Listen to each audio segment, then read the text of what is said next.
Hello बच्चों, आज के इस लेक्चर में हम लोग class 12 chapter 8 application of integrals की मिसलेनियस एक्सरसाइज के क्वेश्चंस को डिस्कस करेंगे। एक्सरसाइज 8.2 अभी हम बाद में डिस्कस करेंगे क्योंकि उसमें जो एरिया बिटवीन टू कर्व्स के क्वेश्चंस हैं वो हमारे करंट सिलेबस में अभी नहीं आ रहा है। So let's start with miscellaneous exercise question number 1 first part.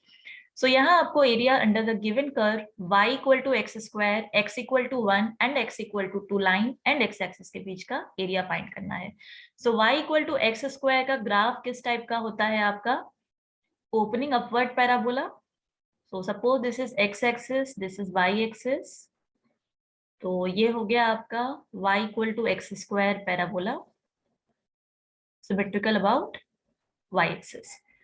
x equal to 1 and x equal to 2। तो x इक्वल टू 1 लाइन कैसी होगी आपकी? पैरेलल टू y एक्सिस, जो x इक्वल टू 1 से पास होगी। And suppose this is line x equal to 2 and ये हो गई आपकी x एक्सिस। तो ये है आपकी x एक्सिस, ये हो गई आपकी line x equal to 1 and ये है आपकी line x equal to 2।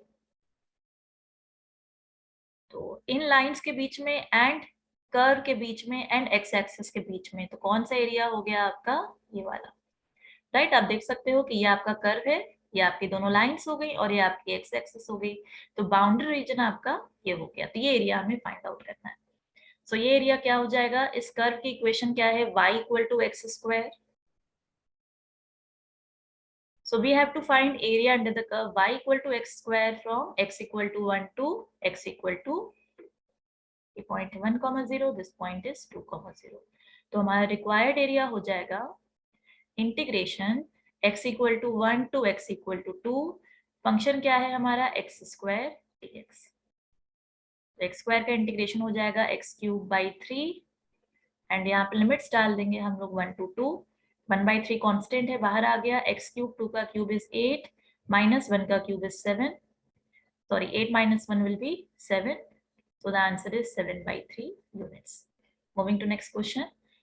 Find the area under the given curve. तो अब की बार आपको कर्व क्या दे रखा है? y इक्वल टू एक्स की पावर 4। तो y इक्वल टू एक्स की पावर 4 का जो ग्राफ होगा कैसा होगा? जैसा कि इक्वेशन बता रही है कि y इज ऑलवेज पॉजिटिव, तो ये y equal to x square के टाइप का ही इसका भी ग्राफ बनेगा। So the graph will be same, similar. So graph will be symmetrical about y-axis. So this is our graph y equal to x to the power 4. अब की बार हमें boundaries क्या दे रखी हैं? x equal to 1 and x equal to 5 and the x axis. तो ये हो गई हमारी line x equal to 1, this is our line x equal to 5 and this is our x axis. तो यहाँ पे हमें कौन सा एरिया फाइंड करना है? Area bounded by these 4 boundaries, right. So यहाँ पे हमारा रिक्वायर्ड एरिया क्या हो जाएगा? Required area will be integration x equal to 1 से लेके x इक्वल टू 5। कौन से कर्व का एरिया हमें फाइंड करना है? Area under the curve x to the power 4 dx। तो ये कितना आ जाएगा? x to the power 5 upon 5, 1 to 5 limits. So 1/5 आपका कांस्टेंट है, तो ये आ जाएगा 5 की power 5 minus 1 to the power 5 that is 1। So ये कितना आ जाएगा आपका? 5 टू द पावर 5 कितना हो जाएगा? 625 इंटू 5 माइनस 1। सो 3124 आपका ऊपर आ गया एंड नीचे आ गया बाई 5।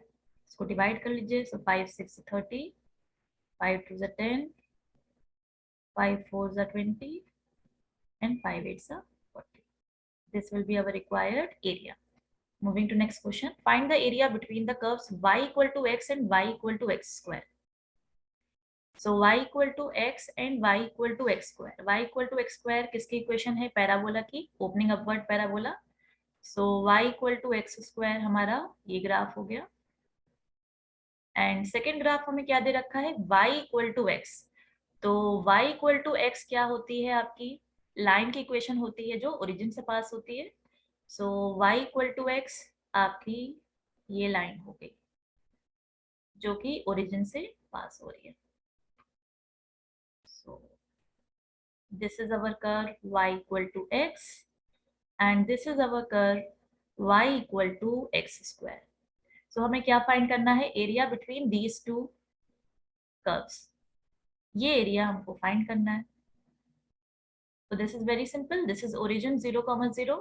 अगर हमें ये पॉइंट पता चल जाए, दोनों का point of intersection, okay, so हम लोग क्या कर सकते हैं? We can find area under the this line minus area under this parabola. ये हमको रिक्वायर्ड एरिया दे देगा.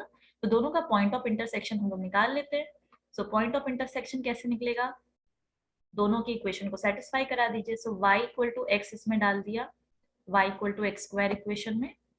तो यहाँ से आ गया x square minus x equal to 0 और x into 1 minus x minus 1 equal to 0. This implies x equal to 0 and x equal to 1. तो ये पॉइंट हो गया आपका 1,0. तो हमारा रिक्वायर्ड एरिया क्या हो जाएगा? Required area will be integration x equal to 0 से लेके x इक्वल टू 1, 0 से 1, area under the line minus area under the curve. So area under the line curve क्या हो जाएगा? y इक्वल टू x हमारा कर्व है, minus parabola का curve क्या है हमारा? X square. ठीक है, एरिया बिटवीन टू कर्व्स हमने सब्ट्रैक्ट कर दिया. तो यहाँ से x का integration will be x square by 2 minus x cube by 3 और यहाँ हम लिमिट डाल देंगे 0 टू. तो अपर लिमिट डाली तो कितना आ गया? 1/2 माइनस 1/3. लोअर लिमिट डालेंगे तो वो 0 ही आएगा.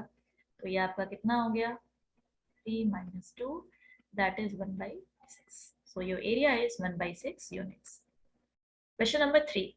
Find the area of the region lying in the first quadrant and bounded by y equal to 4x square, जो कि पैराबोला की इक्वेशन है. x equal to 0 यानी y axis, y equal to 1 and y equal to 4. Okay. So this is our x axis, this is our y axis. y equal to 4x square किस type का parabola होगा? Opening upward parabola.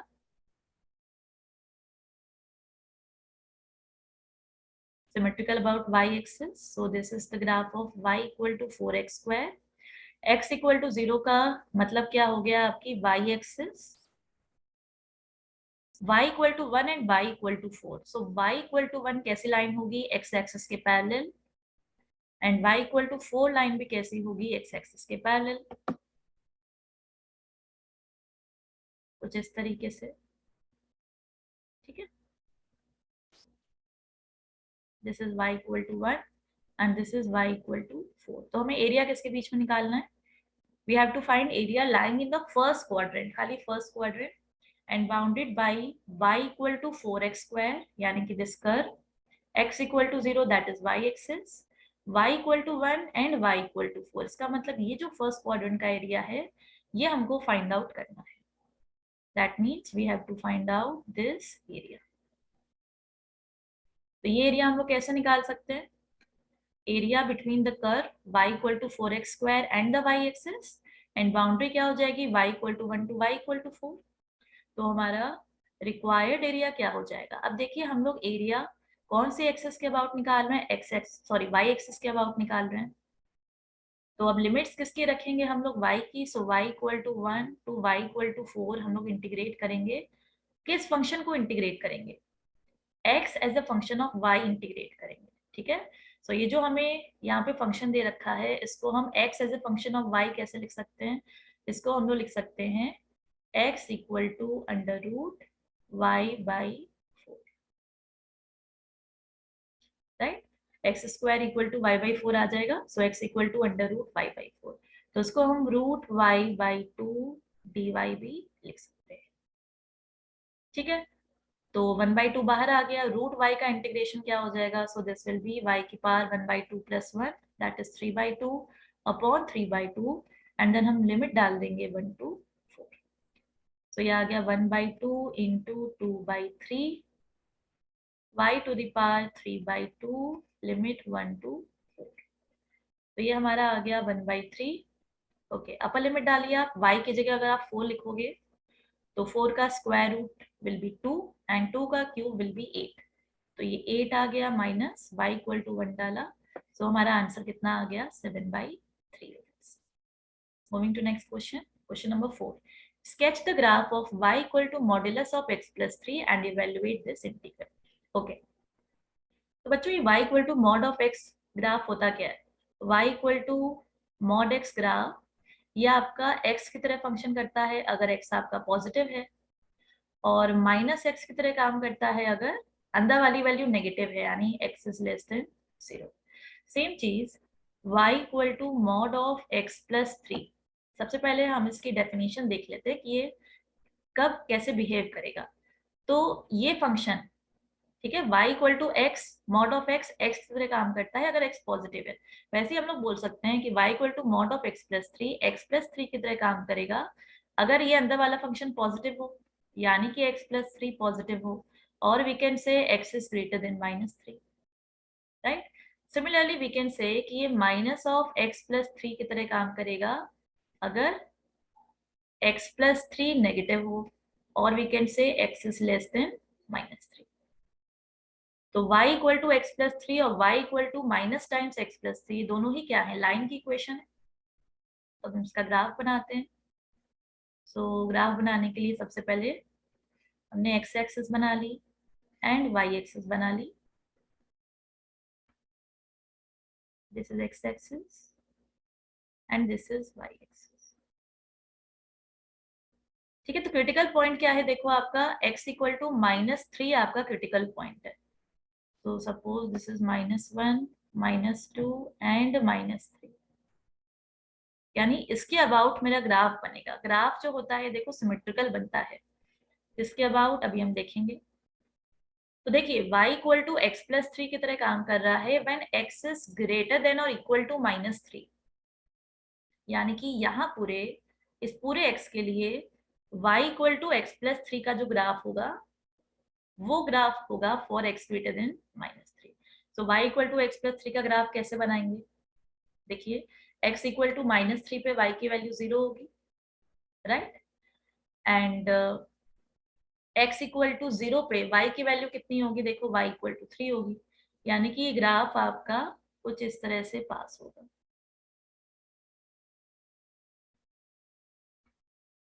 कुछ इस तरह से होगा, ठीक है। तो ये हमने आम कौन सी बनाई है, ये हमने आम बनाई है x greater than equal to -3 के अबाउट। सिमिलरली आप देखोगे कि y equal to minus times x plus 3 के बराबर होगा अगर x जो है वो लेस देन -3 है, तो जो ग्राफ होगा वो इसी के अबाउट सिमेट्रिकल होगा, यानी ये जो लाइन होगी x इक्वल टू -3, इसके अबाउट जो आपका ग्राफ होगा वो सिमेट्रिकल होगा,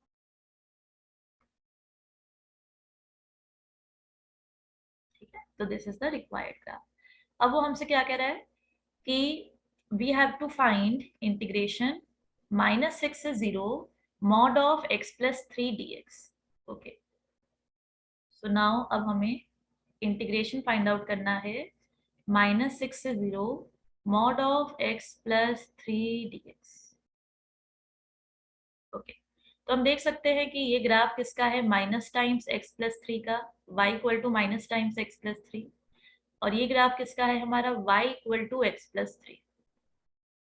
तो आप देख सकते हो कि हम अपनी लिमिट को दो इंटरवल्स में ब्रेक कर सकते हैं, एक तो -6 से -3 एंड दूसरी क्या हो जाएगी -3 से 0।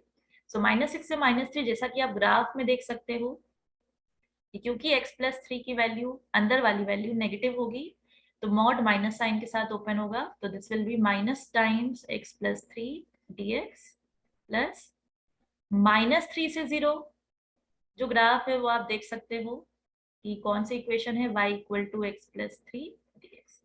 अब आप इसे इंटीग्रेट कर दो, तो इंटीग्रेशन क्या हो जाएगा, x प्लस 3 का इंटीग्रेशन हो जाएगा x square by 2 plus 3x plus x square by 2 plus 3x। यहाँ पे लिमिट क्या आएगी, -3 से 0, एंड यहाँ पे लिमिट क्या आएगी, दिस विल बी -6 टू -3।